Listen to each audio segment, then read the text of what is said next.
As the quest for knowledge continues to progress forward, we find ourselves still asking questions about human behavior, social technology, and the future of mankind. In a world devoid of such discussion, 2 Crowder College instructors have been chosen to podcast their views on current events, weird science, and pop culture. And now, broadcasting from Crowder College, this is Psych Out with Nathan and Jason.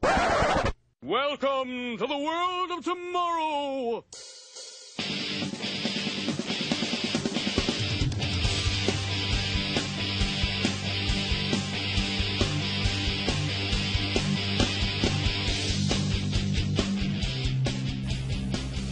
Welcome to Psych Out, your guide to psychology and pop culture, communication, and science. I'm Nathan Gandy, your host, here with Jason Edgar, speech instructor here at Crowder College, and we are celebrating episode 32. 32. Give us a reward.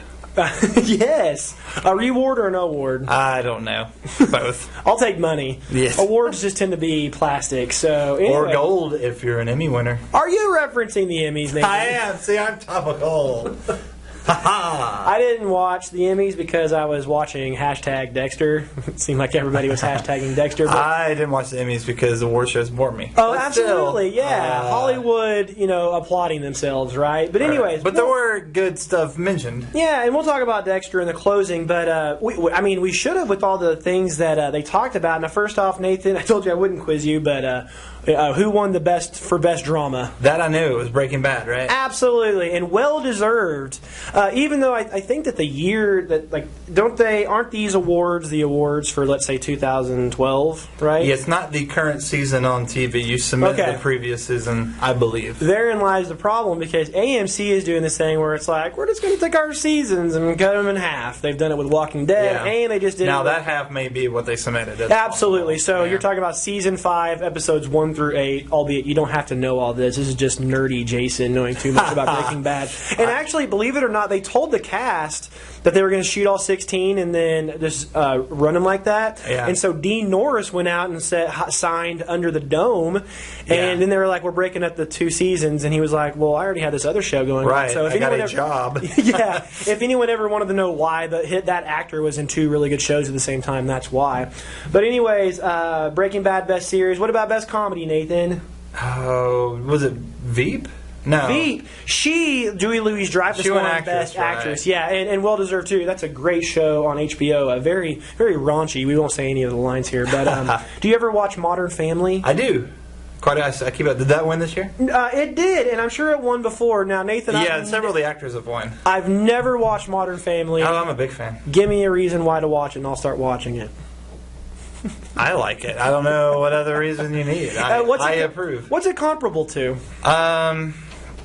It starts with that same model that like The Office or Parks and Rec has, which is the single camera documentary. Okay. So you're following 3 families that are interrelated. One's a remarried couple, an older couple. One is the typical nuclear family. One is a gay couple family. Ooh. And they're all raising kids in different ages and ranges. So that's kind of the foundation of, but there's relatives throughout. So it's all the same family technically. Okay. But it's in that sort of quasi-mockumentary, following them around on their stuff. But no, it's just really sharp writing, and as the Emmys have shown several years, really good acting. Okay, cool. In terms of comedic acting. I mean, they don't give the top comedy series to any slackers. I mean, in the past, it's been like 30 Rock and The Office and things like that. Yeah. And they've won in the past, so it must be really funny. Not much for Game of Thrones, I was reading. So people dub this as like the greatest show ever. And then when it comes to the Emmys, they don't get anything. They get a lot of nominations because HBO does. But what do you think's the problem with that, Nathan? I don't know. A no dragons category? Right. As much as you and I both like Games of Thrones, it is still, quote, a genre show. And so there is a segment that's hard. Even you've mentioned that. Yeah. On the surface, not a fantasy fan. So unless someone drags you into it and then realize it's good, but, it's got that initial barrier of, hey, I don't do swords and dragons, so why would I watch the show? I think it's hard to get that mass appeal. I don't like my characters to be named Targaryen. and albeit, like, if the listeners are just tuning in, I love Game of Thrones. Yeah. I think it's a great show. And I'll even show some, I'll wax philosophical here. You know that Red Wedding episode, right? Yeah, Everyone knows. But don't tell spoilers. We won't say what it is, but... So that's like the most talked about episode of any show ever. Yeah. That didn't even win like best. They have like a best episode category. That went to a Homeland episode. Yeah. Which it was when it was like the first time she got to question Brody for the first time, and she's kind of like they have like this love-hate relationship. So speaking of Homeland, Carrie won Best Actress in a drama series. Yeah. So I think people should watch Homeland. It's a really good take on analysts in the CIA. And it also shows how all these agencies step on each other's toes while trying to get the bad guys, too. And for me right now, it's better than Dexter, only because, well, you know, Dexter's in like 7, 8 seasons. Also, it's over. Yeah, give these shows like 2 or 3 seasons. That's when they go kaput. A show that we both really like, Nathan, The Newsroom, Will McAvoy. Or not Will McAvoy. You're right, that's his character. That actor, that character Jeff won. Daniels. But he won Best Actor. I was very excited. Yeah. Very excited. I feel like it's well-deserved. He didn't think so. He got up there and was like, I didn't have a speech prepared because he had to go up against Game of Thrones guy Bryan Cranston for Breaking Bad, and he's doing a great job with his character. So, but Brian's won a couple times, I think. Yeah, and they like to pass it around, I guess. Sure. Well, anything else? Real quickly, Sheldon from... I was going to say, one thing they didn't pass around, though, is, was his name Patterson? Jim? I don't remember his name. I wrote Sheldon on here. Yeah, Sheldon. Sorry, I can't remember the actor's name. He has won several times. Absolutely. And, but as I do watch the show, I will say he is sort of the head and tails above the rest of the cast in terms of his absolutely. performance. Now, Nathan, do you watch that show? I do. Okay. Yeah. Does he have like an ailment you would suggest? Because I've had a friend of mine say he might have Asperger's or maybe even the creators of the show have said that he is based on someone close to them that has Asperger's or similar illness in autism spectrum. So, yeah, definitely so. He has a lot of the quirks of it. Not that there's anything wrong with that. No, it's cool. Most of our characters are very complex like that. Even Sherlock Holmes has complexities and things like that. One last one. Skyler from Breaking Bad won Best Supporting Actress. And the reason I bring this up, Nathan, is because she's, like, internet hated. Like she is not a very liked character or the actress? I think it's a little bit of both. Mostly the character because she does some pretty...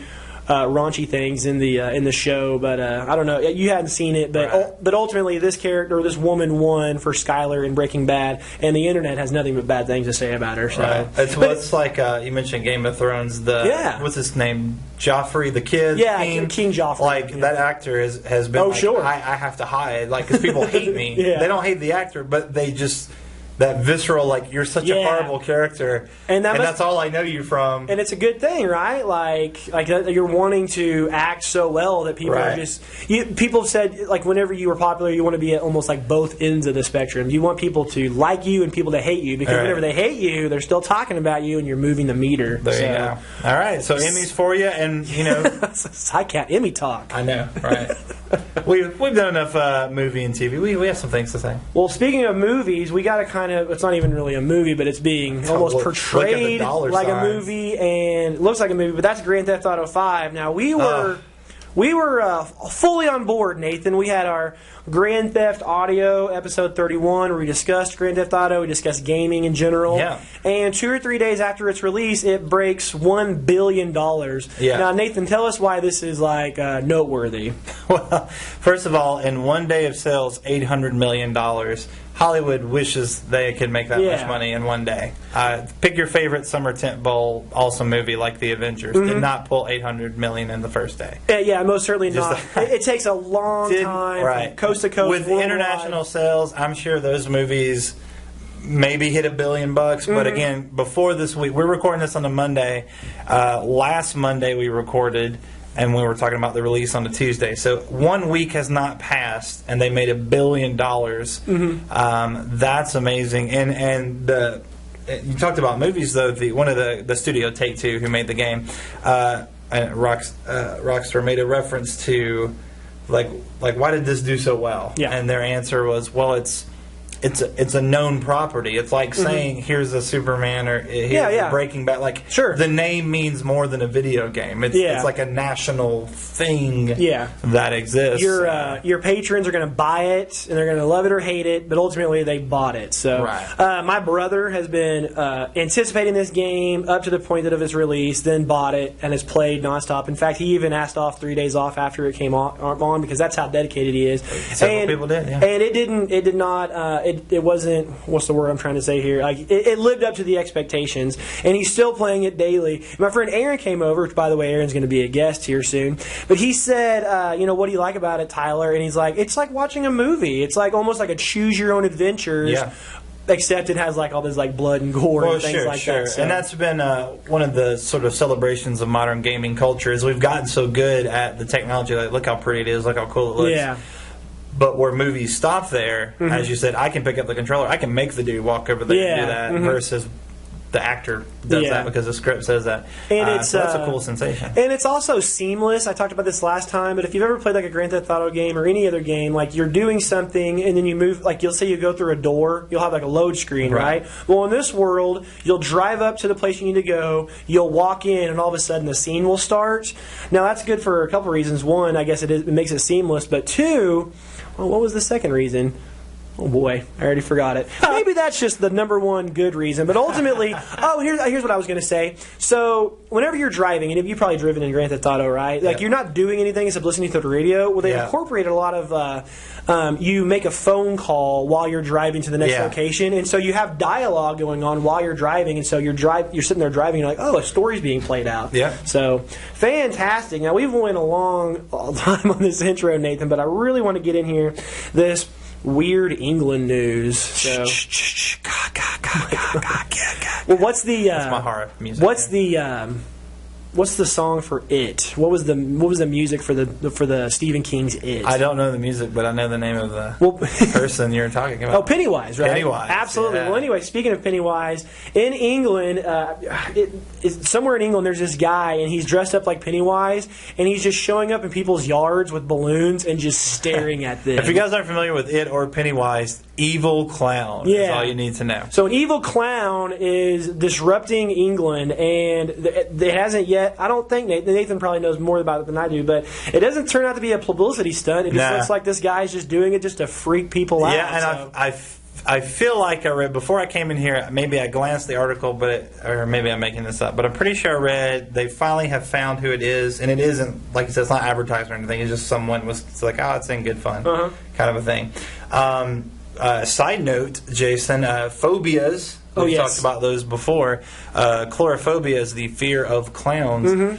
Exceptionally high in England. Really? Yeah, in proportion to I mean, it exists everywhere, but using us as a baseline, they have a high rate of chlorophobia in England. So I find that even funnier and weirder that this guy is dressed like a scary clown. Who was the mass murderer that had was that John Wayne Gacy? Yeah. So maybe that has something to do with it, and Pennywise. And ultimately, clowns are just creepy. Yeah. Like, think of Insane Clown Posse. Oh, and by the way, you know why bands like Kiss and Insane Clown Posse have such longevity? Because whenever they're wearing makeup, you can't see them age. That's right. Isn't that crazy? That actually is. This is a little bit of psychology before we move over to weird science. That's been one of the studies about why people are so afraid of clowns or just feel weird about them. Is that by the time we're adults, we've learned how to read facial expressions. Oh, yeah. I mean, even young children learn that very early on. But a clown's face doesn't change, and it just doesn't seem right. So you have this big smile, but you're behaving in weird or strange ways, or like in Pennywise, evil ways. Yeah. It just makes us very uncomfortable. And selling us hamburgers at McDonald's. So evil clowns, sleep well, psych out listeners and viewers. So how about we stop there, take a break, and when we come back, we will do some weird science, and then we'll talk about our feature. Yep. See ya.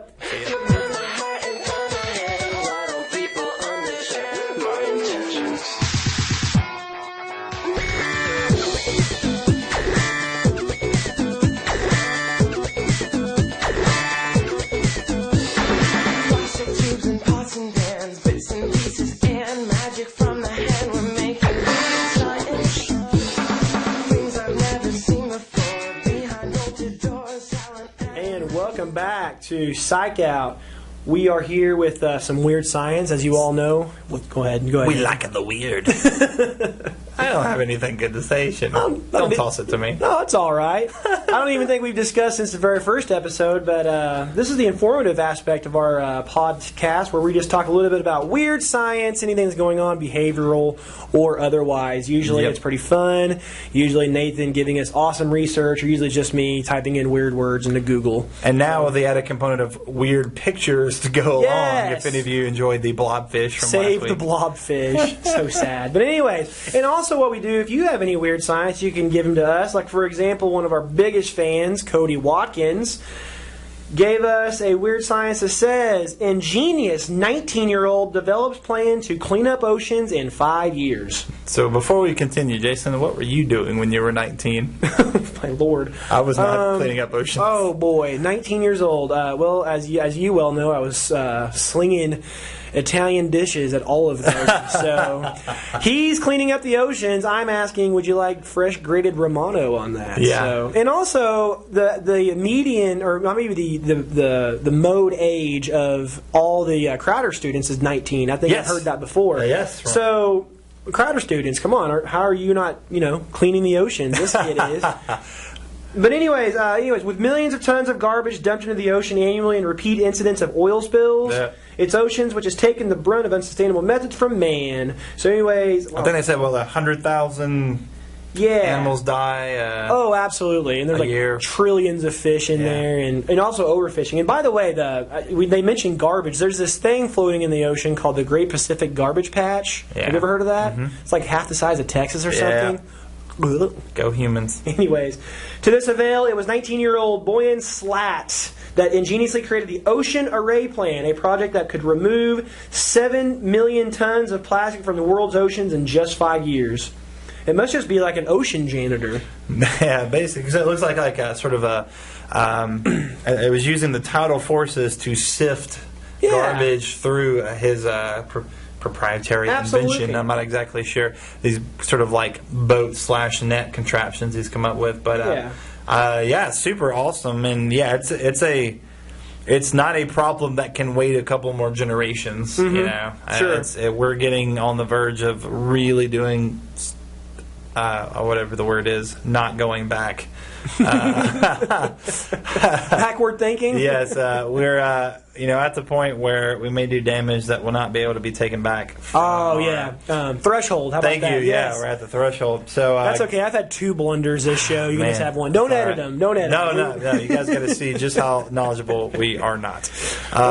Most certainly. Good for him. Yeah, and we'll post a picture up here, but it just looks like a big old filter, kind of like a Roomba, just going all over. It's like an oceanic Roomba. Almost as good as iRoomba. Absolutely. So anyways, Nathan wanted to bring us up a weird science of his own because it involves the brains. Yes. And my iPad actually cut off the last 3 letters, so it just said brawl. He thought I was doing weird science on brawls, which I'm sure there's some awesome brawl science, but I didn't bring any to the table with me. It said brawl reading, and I was like, so they can read the letters on the brawl? Brawl.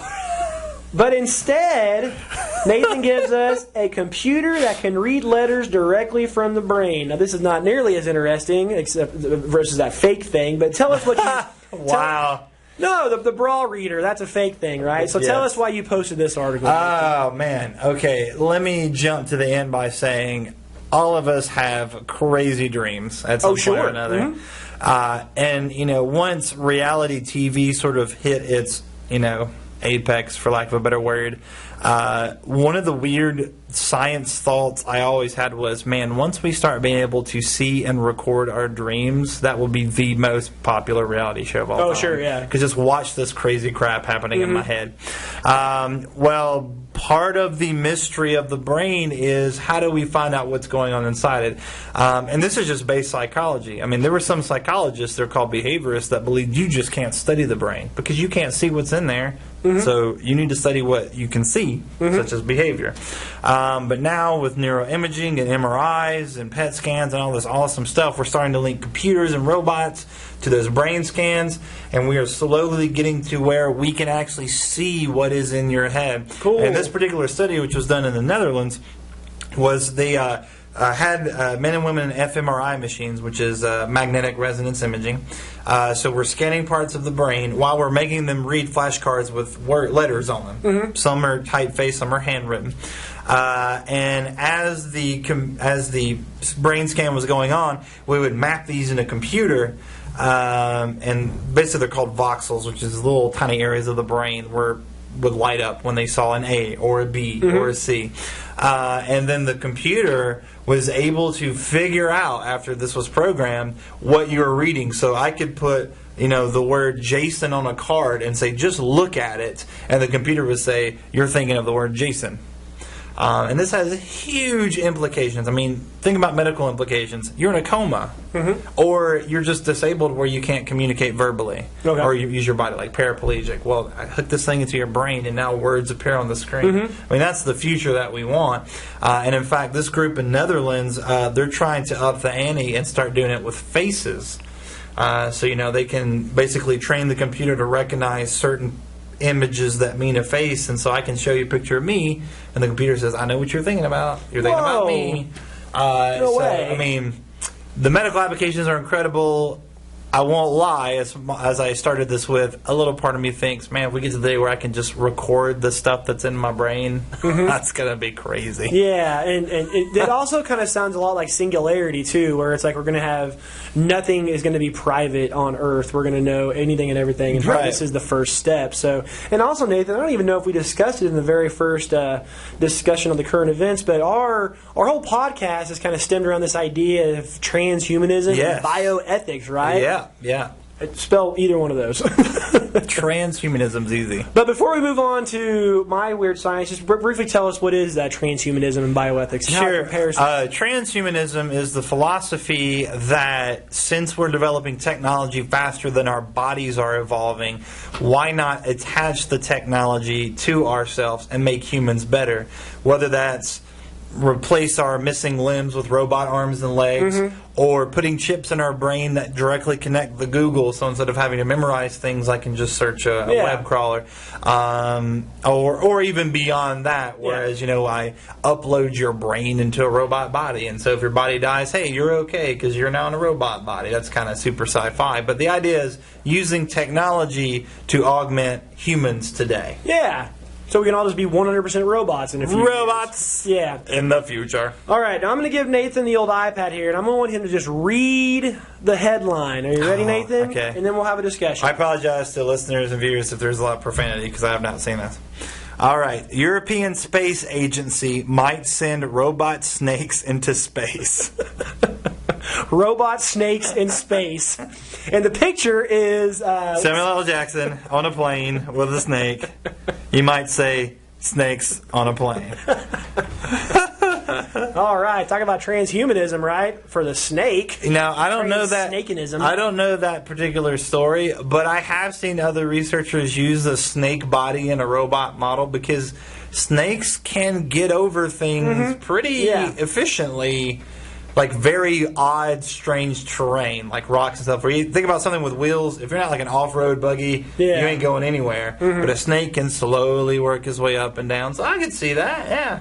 The ESA hoped the maneuverability of snake bots might assist more traditional rovers like Mars Curiosity. And that's another thing where it's like we can do both. We can have the Mars Curiosity, but as soon as it gets to a point where it can't get over that hump, send in the snake bots. I now just had in my mind like this awesome like Mars rover SUV thing, and then it gets stuck and it just like shoots out snakes that come from its compartment. Little baby rovers that look like snakes.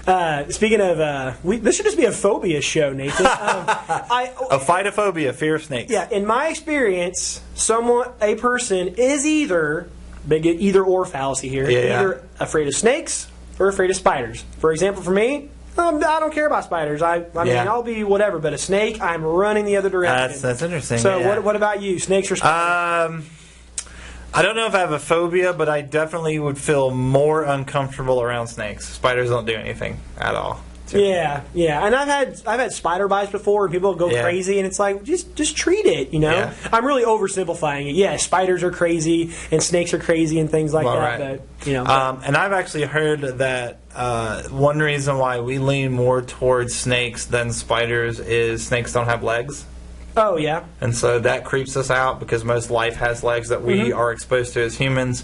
And also, since they don't have legs, they hide easier. Oh, yeah. Like spiders don't hide, we just don't pay attention to them. But like if it's on your wall, it's on your wall. Or if it's hanging down, it's hanging down. It's not like waiting in the shadows, other than if it set up its web to catch food, but then it's going to leave and it'll come back and eat later. So yeah. I read on Cracked one time, like whenever you have a cat that is hissing at you, it's actually mimicking a snake. And if you look at a cat hissing, it almost looks like a viper snake. And they say they do that because they know that humans are like, scared of snakes, or they've seen us so many times get scared by that action or sound that's just simply. So you've taught your cat how to make you afraid. That sounds frightening. No, it's evolution. Snake bots. No, we need cat bots now. Cat bots. Cat bots. Kitten bots. That'd be sweet. Well, that about wraps it up for some weird science, Nathan. That truly got weird. I didn't expect kitten bots. All right. Well, let's take a break there. When we come back, we'll do our feature for today, which, as we alluded to, is Trans-humanism. The future is now. Bioethics.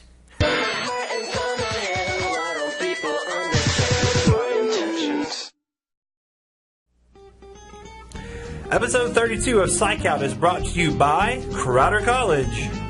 Did you know that Crowder College has over 80 degree and certificate programs, Mr. Jason? Holy cow. That's more than 7. More than 7? Yes. Where'd you get 7 from? It's the number. 7 degrees of bacon? We also have more than 7 locations. Okay. Because we got Neosho, Webb City, Monette, Cassville, and soon going to open up in McDonald County. We were just talking about that clown earlier. Yeah, it would be way worse if we had 7 degrees and 80 locations, right? That's not diversifying well. But those 7 degrees we're like really good at. Really good at. No, just kidding. 80 degrees at 7 locations, including Mack County. Yeah, coming up soon. So basically, if you want to go into a career field, we have a lot of 2-year straight out career degrees, or we've got lots of students transferring to 4-year schools or beyond. In fact, I tell my students 6 years because I want you to get that master's. Yeah, absolutely. And you can transfer to any school you want, whether it's in Missouri or Kansas. Or on the moon! Idaho. Or Idaho. Well, I don't know if our credits transfer to the moon, do they? Moon U? Moon U. It's international. We've got day classes, night classes, online classes, twilight classes, evening classes. I'm going to see how many times I say the word classes. Basically, something to fit your schedule. Absolutely. We also have those online classes they're talking about. And the kids today. And like he said, whenever we're going directly into a job, we have those certificate programs that you can go into a job. Like I want to say we have like a commercial driver's license. Yeah, that's a big one. That. And the only reason I talk about that is so I can say the word skid pad. We have a skid pad. Very few schools do. Bum, bum, bum, bum. That's the song I made up. As well as the most energy efficient building in the Missouri, the Merit Center. Right? We absolutely. We rock the gold lead standard. Wow. So lots of reasons to come to Crowder. Lots of reasons. And also, Jason and I are here. So take a class from us. It will be incredible. If you like us. If you don't, shut your mouth. Please. You can learn more about Crowder at www.crowder.edu or give us a call at 866-238-7788. Are you making the toys be me? Yes. Okay. Well, no, the Rick doll is shooting his fake gun. So, okay. Yes. He's like, come to Crowder. Pew pew. Yeah. It's apparently Elmer Fudd. All right. Well, come to Crowder. We will see you then. See you then. There's gonna be the future soon. I won't always be this way. When the things that make me weak and strange get engineered away. It's gonna be the future soon. I've never seen it quite so clear. When my heart is breaking, I can close my eyes. It's already here. Welcome back to Psych Out, where we now are at our feature segment. Each week we like to wax philosophical and scientific about something that's meaningful to us, sometimes entertaining, sometimes serious, and this time it's just downright trippy. Because today we're going to talk about Trans-humanism. Ism. That's awesome. Yeah. What do you think about that word, Jason? Well, what pops in your head? What I think is that it's dealing with something that I'm probably not going to have a lot of assistance with. Because I'm a social guy, looking to more creativity, spontaneity, giving speeches and things like that. But the speeches that we would give maybe at a competitive speech tournament would be something like a bionic ear, 3D printing, or maybe even the bioethics. So that's my layperson idea of it, which is terrible. So you tell us, transhumanism, what comes to your mind, Nate? All right. And hey, you know what? I'll bring it around to you. Transhumanism, as we mentioned in our Weird Science segment, is the idea that humans can improve themselves with technology. And depending on how you define transhumanism, you could say we're already doing that. I mean, you get on a treadmill, you watch a DVD to exercise, you film yourself so you can do better. You have a hearing aid. You got a hearing aid, a cochlear implant if you're actually nerve deaf. A pacemaker even. Keep your heart going. You've got, and that's not just looking at injuries. We got phones and iPads. If I don't know something, I have instant knowledge, instant information. And now with Google Glass, I can wear that and see that, and who knows where we're going to go in the future. So transhumanism, at least in theory, is already here. The question that transhumanists or those who oppose that movement ask is, how far do we take it before we lose our humanity? And that's where the bioethics comes from. How far can we push ourselves? So if you say something like, we have developed a way to have an artificial arm because this war veteran lost his arm in combat, few, if anybody, would balk at that. Would say, absolutely, that returns you to at least a normal level of functioning. But then the questions come, Jason, and I'll pose this to you. Since we talked about sports and science a few podcasts ago, what if then athletes realize that I can implant this robot or electrical device in my muscles to make them stronger or faster than the normal human version could ever achieve? Is that ethical to do that? Well, I think it's... oh boy, that ethical is a tough one because there could be like a little gray area. And I would think like, well, we could maybe branch off and have maybe like the Olympics. Yeah. And then maybe we could have the Paralympics. Just like we currently... The Cyber Olympics. Absolutely. We could have the Cyber Olympics. And there's a lot of discussion where, we have like steroids in baseball, have a league just for those people. Now, whenever you said that, there was this... story that came to my mind where a couple years ago there was a golfer. I'll have to look it up here, but it's right on the spot. But this golfer has a leg problem, but he's a great golfer, and so he said that he wanted to use the golf cart. That's real simple. On the PGA Tour, you can't use a golf cart. Like every time Tiger Woods plays golf, he has to walk through every hole. Yeah. He was saying, I have a leg problem, but I can golf, so can I have the golf cart? And they said he took it all the way to the Supreme Court, and I don't think he got it because of that small advantage. But he could be sitting on his butt, driving up to the ball. Part of the physicality changed. Okay, that's interesting. I hadn't heard that before, but I could see that. And I mean, we've run into it before. We talked about it a few podcasts ago, or made a very brief reference in talking about the Olympics of the gentlemen and women have as well, men and women who've lost their legs. It gets replaced by what's the actual leg called? What's that curved leg? Cheetah blade? Cheetah blade, yeah, thank you. Good job. And so the question was, in helping with their disability, have we pushed them beyond the human norm? Like, are they faster now than... And that's another thing. Like, you don't want to put Oscar Pistorius. That's who I keep thinking about. He has like cheetah legs, and it's basically just a little bendy thing, and it doesn't look anything like a leg. Right. You don't put him in the Special Olympics because I don't know if he meets the criteria there, but he runs twice as fast as anybody on the track, and there is kind of a disadvantage there because, let's say a runner like Usain Bolt, he has to carry all of his weight. But cheetah blades, he weighs only like 110 pounds, and so he could really whip around the track. So we have muscle and flesh, and they have carbon fiber and titanium, which is weighs a lot less. And then, what if a pitcher, because Tommy John surgery is such a massive surgery for pitchers, and it puts them out for a year and a half. Yeah. What if in the future they just get these mechanical arms, and they start throwing 130 miles an hour? There we go. So Nathan poses the question: is this right or wrong? And I think that's the reason why it's an ethical dilemma. Right, and I don't have an answer. That's It's the things we're trying to figure out. We all fail. And I told Jason, and talking about transhumanism, I wanted to talk about two pieces of pop culture, something fun, something for entertainment, that still really made me have to think about transhumanism. The first example is actually, Jason, we've talked about anime before. The Japanese animation, if you guys aren't familiar with that. Japanese animation kind of gets its status because even though it's animated programs, like with our television or films, it could be for any age level and any subject matter. They don't just ascribe it to children's entertainment. And so the very adult show I watched as a teenager and as an adult was called Ghost in the Shell.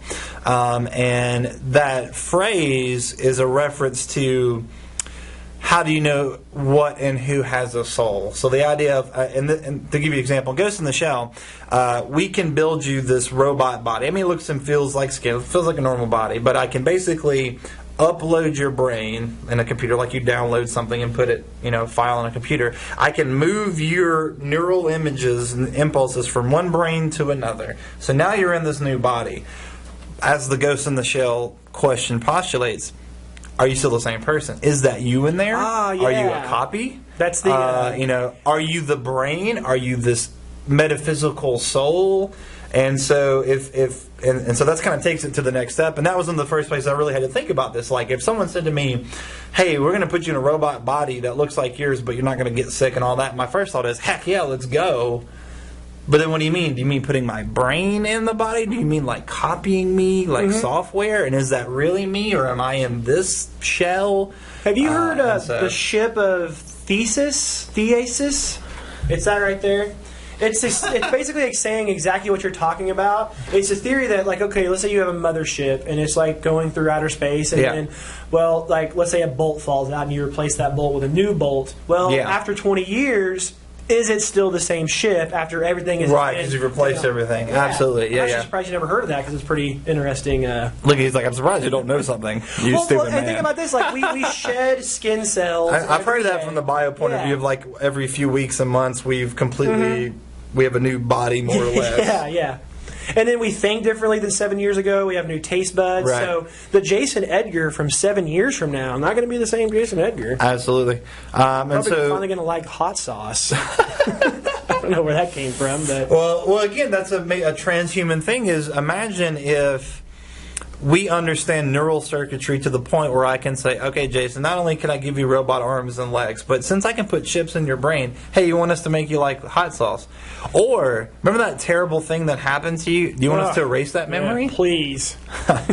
And then, but the ethics of would taking those bad memories away be unethical, because doesn't that make us who we are, even if we hate them? Sure, yeah. So that was the dilemma in the movie Eternal Sunshine for the Spotless Mind, right? Yeah. Which is a little bit of transhumanism there. That's why. Yeah, and he ended up meeting the girl again, even though he wanted to forget her. So I mentioned Ghost in the Shell. That was one, and the second piece of entertainment I wanted to bring up, which also really made me start thinking about transhumanism. It's a video game that you can play now. It's called Deus Ex. As in the Deus Ex Machina is a Greek term for God from the heavens. And I know that. And this is a story about the near future where we're just starting to put robot pieces on it, robot arms, because I lost my arm or whatever. Yeah. But why I love this game and why I love the story, because like I said, I was always like, sure, give me robot arms. Ooh, let's do it. It'd be awesome. But they began to talk about the economics of transhumanism. What if my kid can afford robot eyes or the chip that goes in your brain? So now they get better jobs, they go to school, they get all the awesome stuff, but your kid can't afford those technological. I mean, we know today every kid doesn't have a computer, doesn't have a phone, doesn't have an iPad. So what if we make that gap bigger? Well, here is a human that's faster, stronger, smarter, but that's because you could afford it. Yeah. Well, that's also a reference to the digital divide, right? Yeah, absolutely. It's just taking that to the next level, but it is the technology gap, the digital divide. And I might even be turning into a little transhuman in and of itself, because I was at Port Arrowhead at Lake of the Ozarks this weekend, Nathan, and there was very little internet access, and I was going crazy. And that's actually been what some critics of transhumanism have said, is that when you take the human machine away and you supplant it with digital creations. Like, let's say I have a Google search engine in my head, and now that's how I learn everything because I can instant access. Well, on the surface, I will be much smarter than any person naturally created. But what happens when the internet goes out? What use am I? I've learned nothing and can do nothing because I was relying on the technology. Yeah. Or my robot arm, which maybe was programmed to do things, now it's gone, and I can't even do the fundamentals of grabbing or throwing or whatever. There's a couple shows that tackle that. First off, Walking Dead, obviously. Yeah. You had to, everything you do in the Walking Dead world, even though it's 2013, is totally dependent on banging two sticks together or something, right? Yeah. And then secondly, also Revolution. I never watched that show, but it's just like, what if we lived in a world with no electricity? Yeah, electricity goes out. How do we do it? And I did watch some of that. Yeah, that is part of that question too, just the other side. So yeah, I love this idea of transhumanism, and it was actually, I wanted to talk about pop culture because I've had my big rant before about why sci-fi is my favorite genre, and it's because even when it's being entertaining, I like it, but it can be more. It can make me think about things. I didn't think about transhumanism. I didn't think about the fact of what if technology makes you different than me until I played some of these games or watched these stories, and I found myself going, yeah, there are a lot of more ethical dilemmas about this and financial dilemmas. My pie-in-the-sky world, everybody gets a robot body, woo! But in reality, that's not, everyone doesn't have a computer. Everyone doesn't have a car. Everyone doesn't have a job. Sure. So, it made me take a step back and go, you know what? My thought on this is a bit different now, and I'm going to have to be careful about how I move forward. Now, I'm still a futurist, meaning I love the technology. I love the future. I can't wait to see what we create next. I'm not scared of the future.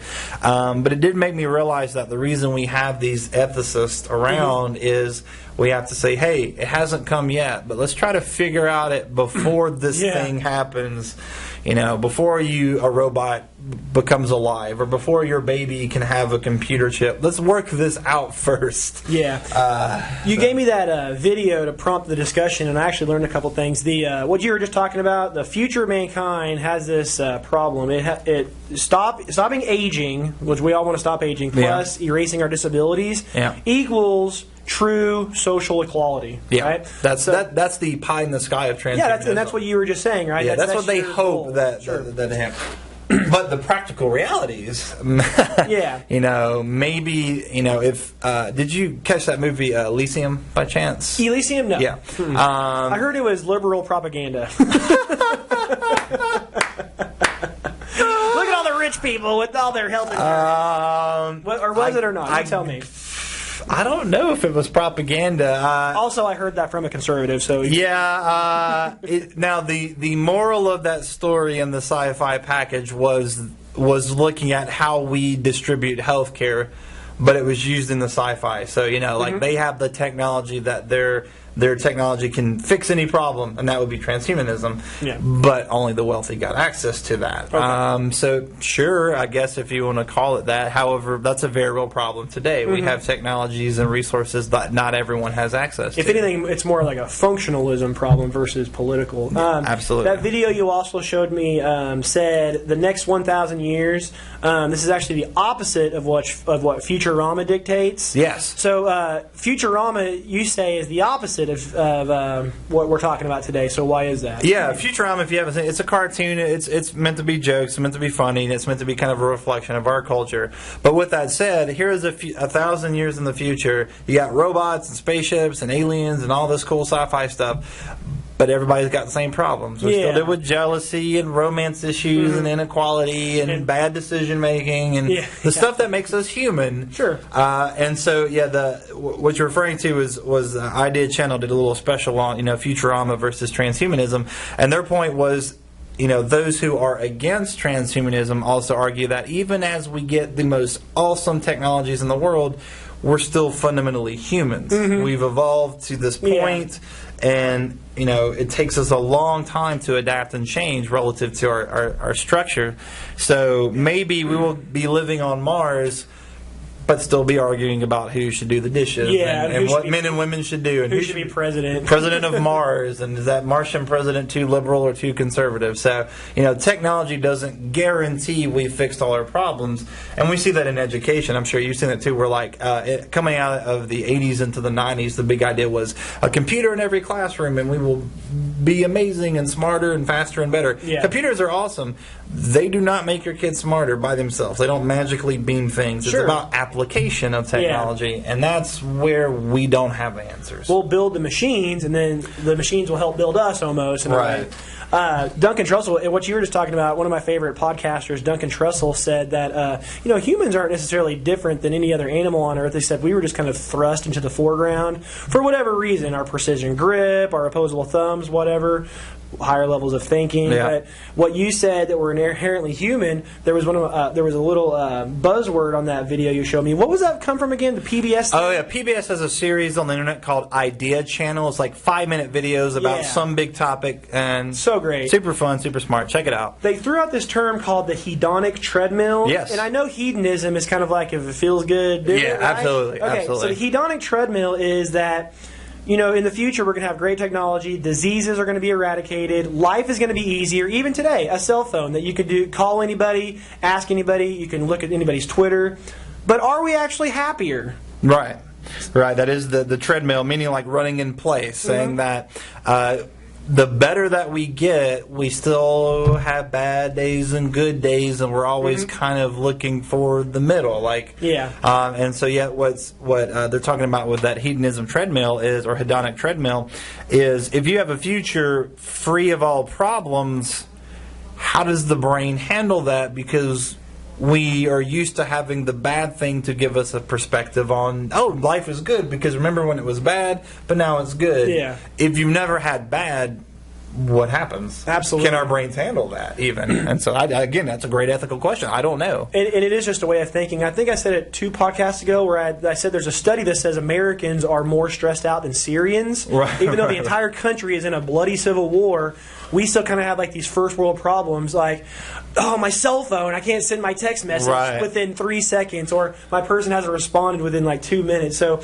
life is easier these days, and Louis C.K. talks about it in one of his specials where he's like, you're on a chair in the sky flying through outer space, or not outer space, but in the air. Yeah. Why are you complaining about Snow Dogs being the movie on the airplane? Right. He just recently actually did one about why he hasn't bought his daughter the cell phones, and it's a similar thing. You check it out; it's on the internet. Just got posted, but same kind of joke of having the technology is not guaranteeing your acceptance or your happiness. So, let's look a bit about transhumanism. You had more to bring there. And I also have 2 more little things. First off, I did some during the air research. That's Casey Martin, and he sued the PGA Tour in 2001 for the rights to use a golf cart. Golf cart. Sorry, golfers. Secondly, Disney tackles some of these issues. Like, for example, Peter Pan.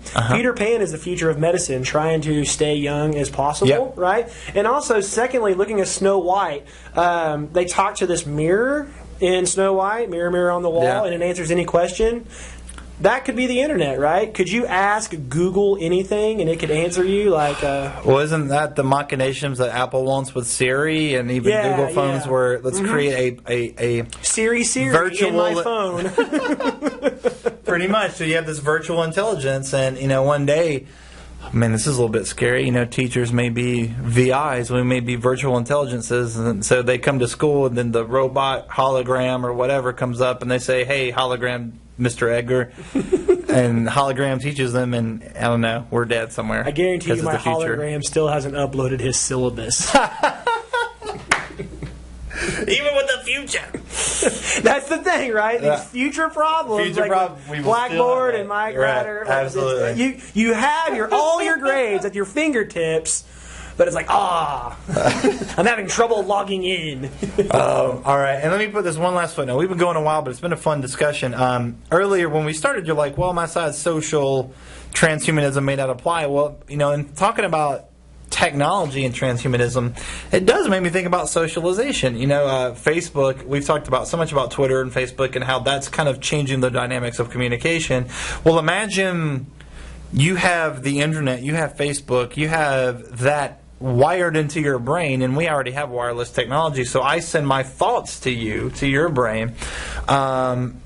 Do we become a species that doesn't verbally communicate anymore? Do we just think about stuff? And what happens if that technology fails? Do we know how to communicate? Well, really only words encompass 7% of our overall conversation. So a lot of it's nonverbal already. So. And that's interesting, though, because what if we lose verbal, or we lose the nonverbal? Because I'm just sitting like this thinking... Oh, sure, absolutely. Yeah, you know, and, that's a big problem. I mean, we say that with texting and email anyway, loss of nonverbal. So, yeah, things to think about. Well, thanks so much, listeners and watchers, for paying attention, sticking with us. I love talking about transhumanism because it's one of those things I don't know exactly how I feel, but I'm excited to see what happens when we get there.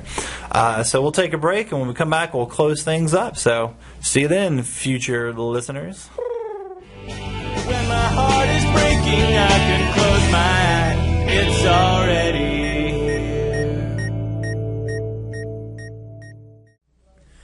Nathan and I would like to stop and thank you, the dedicated listeners and viewers of Psych Out. Remember, you can watch new podcasts weekly on YouTube at youtube.com/CrowderPsychout, all one word. You can also subscribe for free on iTunes. Simply search for Psych Out under podcast, find our page, and hit subscribe. Do it. Don't forget you can listen for free anytime at psych.out.podbean.com. Tell your friends. You can also like and follow Psych Out pages on Facebook, Twitter, and Instagram at PsychOut66 for daily podcast-worthy posts. Be part of the show by posting or sharing with us the latest in current events, weird science, or pop culture. Thank you for listening and viewing Psych Out. Thank you so much. Closing. That's a great transition there. Transition.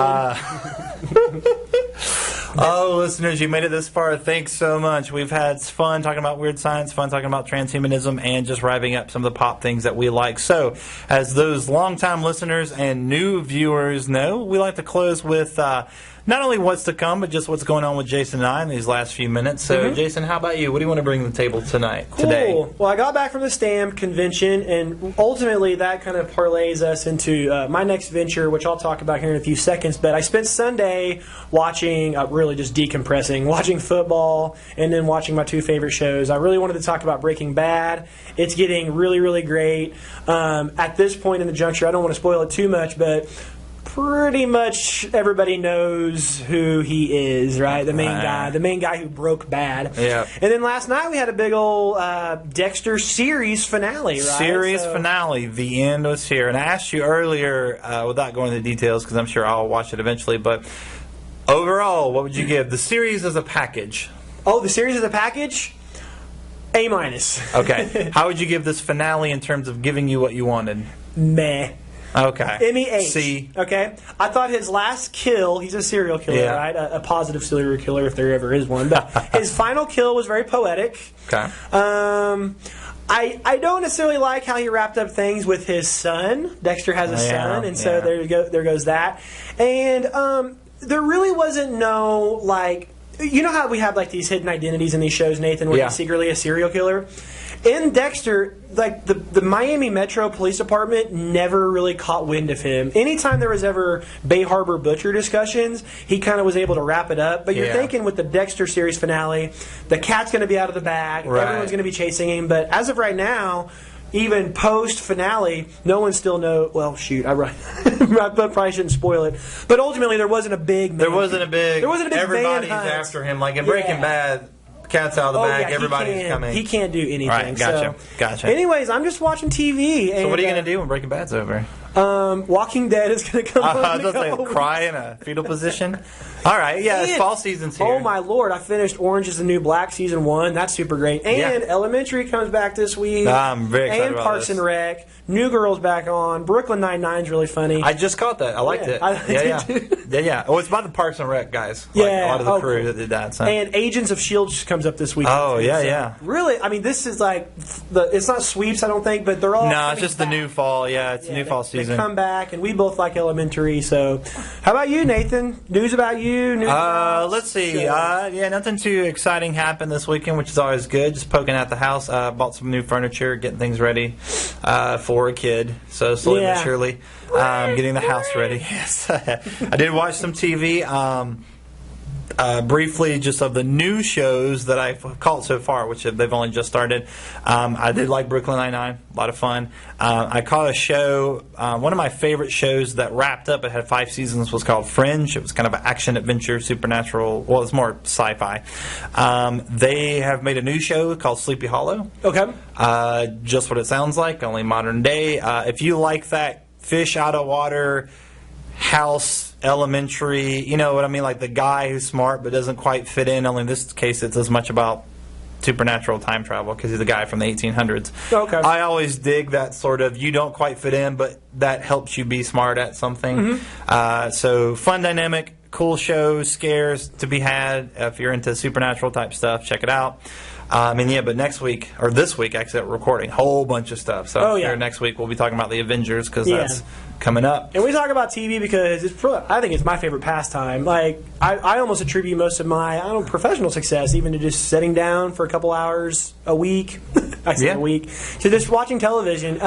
People like compare it to, well, you should be reading more. Well, reading has advantages, but so does television. Yeah, right? They're not mutually exclusive. Like, TV shows can be just as complex. One is not better than the other. Yeah. They just work different parts of your brain. And actually, TV, the thing about reading is, and I highly, highly encourage reading. Sure, do both. It is rare, though, to find books, unless you're in the right circles, that become easily social experiences.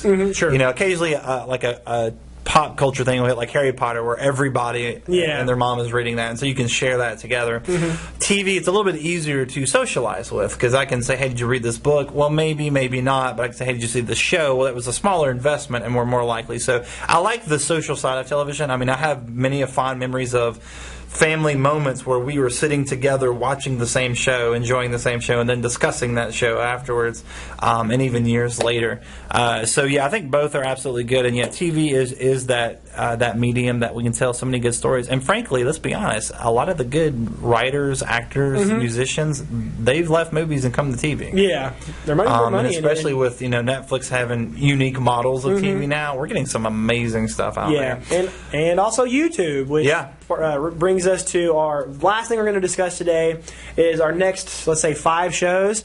Now, we actually have some new listeners, and I didn't catch the name, but he gave us some constructive criticism that we were already aware of. He said, hey, we should have some interviews on our show. Well, we're going to have 5 in a row. 5 in a row. So it took us a while to get these booked from coming back from the fall. Old listeners know we had one every 2 or 3 weeks, but getting back, it took us a while. And we wanted 3 just with us in the green screen to start, so we didn't want to just throw people into this, and we didn't know what was going on either. So anyways, next week, Nathan, we're going to call this show the Neo Show Slam, where it is going to be more Neo Show specific because 2 big events are happening. Yes. The Neo Show Fall Festival, and we're going to interview Wes Franklin, who's in charge of the Neo Show Fall Festival. Lindsay Steele gave us that idea.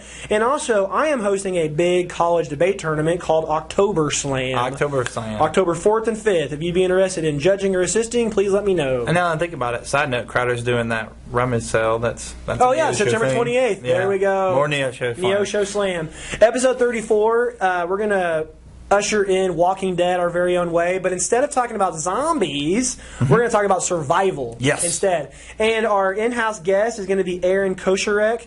He is a local musician / former Crowder student / comic book guy / Walking Dead fanatic. So he's going to fit right in. And guess what, Nathan? He's got a zombie song. Yes, that's what I asked for. Episode 35, we're going to revisit Russell Hopper from the Marist Center. Now, we even mentioned in this podcast. Yes. Crowder College has a building on campus that is the most energy efficient building in Missouri. The guy who runs that, he's going to come talk to us. More mad science. Yeah.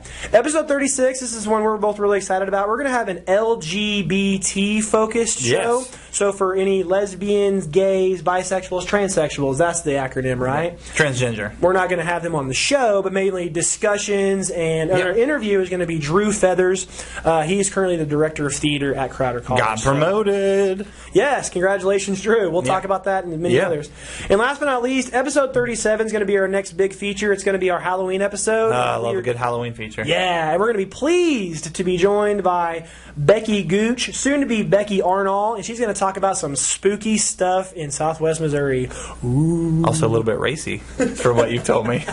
Oh, yeah, like haunted bordellos. Haunted bordellos. That's all I got, Nathan. Holy cow. Oh, that's a ton of stuff, man. We've been talking a while, so we'll go ahead and stop there. Actually, before we leave, really quick, what'd you bring to the table, Jason? Oh, my gosh. My Little Rick doll. Little Rick. I got this for my birthday from my co-host, Nathan Gandy, and it's here to inspire me. Yeah, and I brought Jack the Pumpkin King because I was thinking about Halloween. I know it's not there yet, but I was thinking about skulls, and so there we go. There we go. And he looks good. Fantastic. Sitting by Batman. So remember, listeners, if you have things you would like to donate to our table of funness, please do. But every week we'll bring something because this set needs decoration. Yeah. All right, well, let's stop there. No more breaks. Get out of here. You've been listening long enough. Do something constructive, but please come back next week to Psych Out. We'll see you then. See ya. When the cavalry comes, we're looking for a reason to break down these walls and jump. When the cavalry comes, we're looking for a reason to show you the brave don't run. No, they don't run. Well, a proper cup of coffee. Welcome to the world of tomorrow. Can I have you do it?